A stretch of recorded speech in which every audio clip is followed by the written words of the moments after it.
சில நேரங்கள் நாம் படிக்கின்ற பொழுது ஆசிரியர்கள் நம்ம இடத்திலே கண்டிப்பாக நடந்து கொள்வார்கள். அப்பொழுது நாம் நினைப்போம், என்ன இந்த வாத்தியார் நம்ம கிட்ட ரொம்ப கண்டிஷன் போடுறாங்களே. இப்ப அதை நம்ம உணர்கிறோம். நமக்காகத்தான் நம்மை அவர்கள் உருவாக்கினார்கள், நம்மை செதுக்கினார்கள்.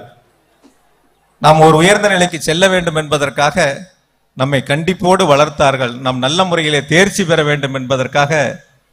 எந்த ஒரு சமுதாயமும் இருக்கிறதோ, ஒரு தொழில் முனைவோர் தன்னிடத்திலே பணிபுரியக்கூடியவர் தான் ஒரு தொழில் அதிபராக உருவாகின்ற பொழுது சிறு பொறாமை வரும். நம்ம இடத்திலே பணியாற்றியவன் நமக்கு இணையாக ஒரு முதலாளியாக உயர்கிறானே என்ற பொறாமை இருக்கும். என்னதான் மனதில் வாழ்த்து சொன்னாலும் கூட உள்ளுக்குள் அவருக்கு ஒரு சிறு பொறாமை இருக்கும். ஆனால் உலகத்தில் பொறாமைப்படாத ஒரு இனம் என்று சொன்னால் அது ஆசிரியர் இனம்தான்.